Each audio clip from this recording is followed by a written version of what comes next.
Hey, this is Ranger Dave and welcome back to the Crazy Creosote. For this video I'm going to be going over some of the difficulties and challenges for gardening in Arizona. Arizona being a very arid state, and actually this year is one of the driest years I can remember. Much of the state is already on a no burn for campfires up north. Not much snow melt, and it's been months since we've had a good rain. But that's just one of the challenges for gardening in the desert, but it can be done. You have other challenges including birds and ground squirrels. The predominant one in the desert being the roundtails. They can climb, they're quite persistent.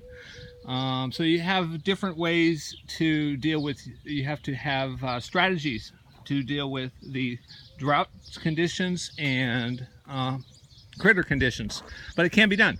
One of the ways is to utilize microclimates, raised bed gardening, and strategies to maintain moisture in the soil. That is a big one, maintaining the moisture in the soil, because summer heat, 120 degrees, it can just essentially suck the soil dry in hours, and yeah, it's crazy.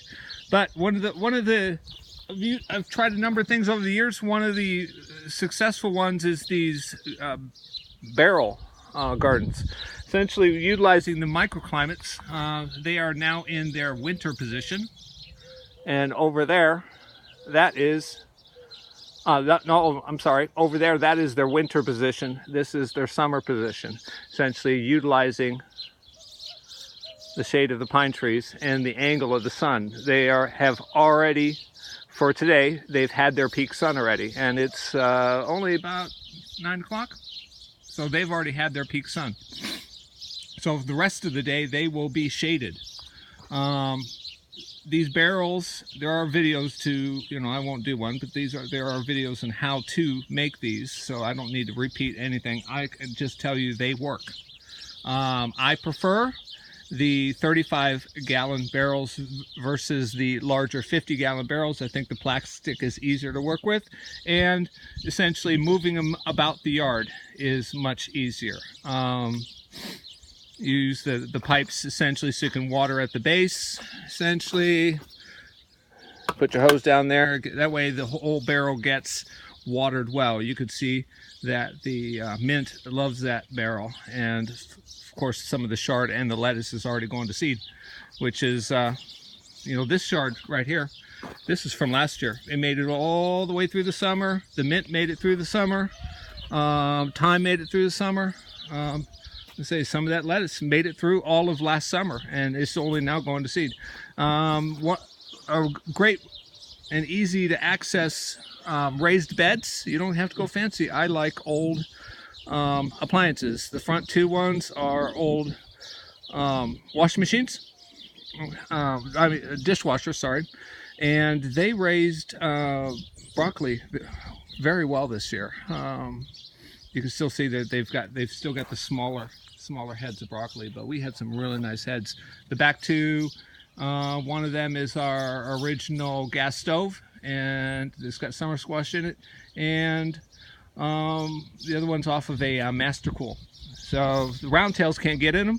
If you got sprouts or young plants, you put a little chicken wire on top. The birds can't get in them, and they're deep enough. They're deep enough, especially in a proper location. They hold their moisture well. Old truck bed. Essentially, we raise carrots in that every year. Old aquarium. I've got that's beans going there. This is one of my garden houses. Essentially, I just had a bunch of angle iron that I put together, and of course down at the base, wood at the base keeps the rabbits out. You got bird netting, keeps the birds out, shade cloth at top, and I utilize these flower pot olas. This is a larger one. I just use this for educating people. I like the smaller pots. They work much better. if I were to redo this, I would say do it that way and have the pipe come in the top. The ones that I have setting upright in their positions do much better than the ones on the side, and that's just 2 pots glued together with Gorilla Glue. Holds well, but a better position is to set it this way rather than on its side. And essentially, there are other videos to explain these flower pot Olas, but my issue was essentially you could see all the piping. 1 line, 1 Ola. I've tried this a number of times. This is just gravity fed from the buckets.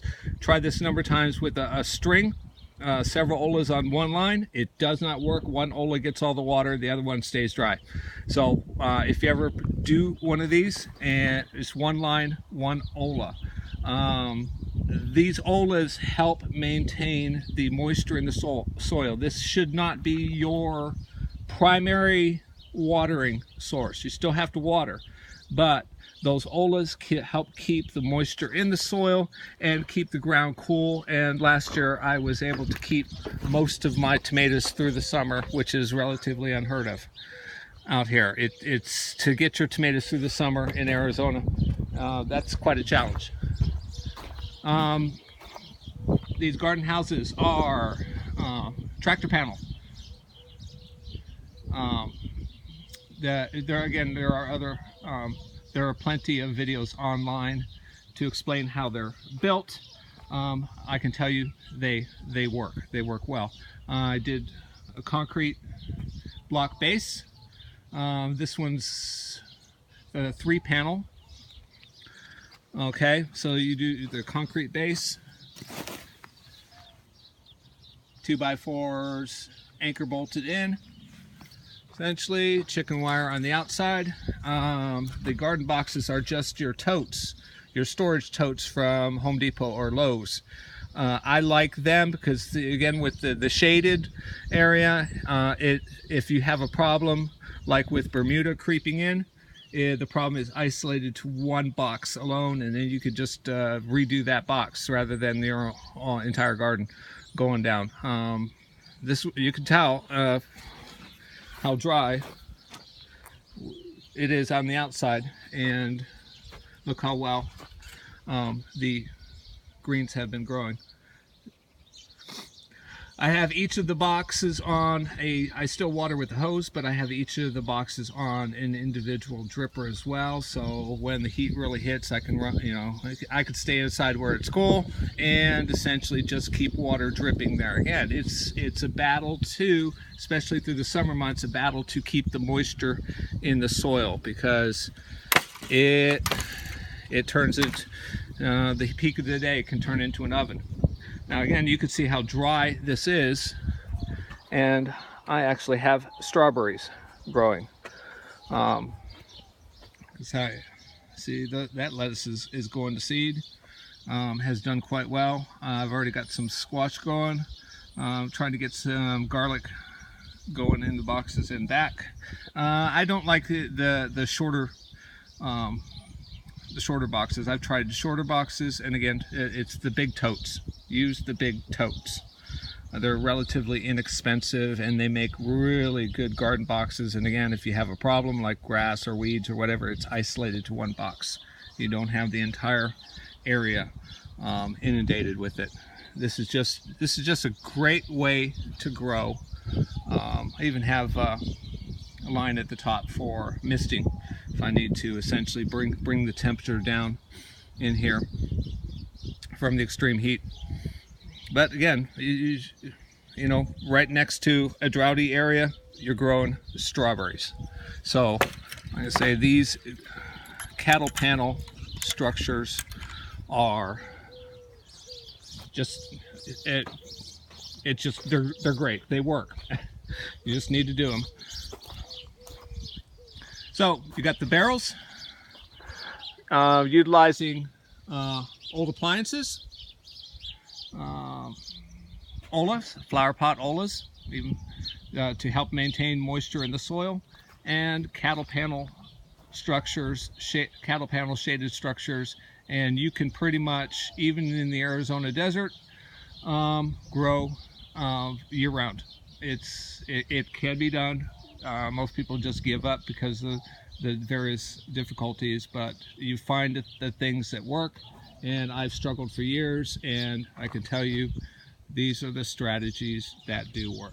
All right, this is Ranger Dave from the Crazy Creosote. Goodbye.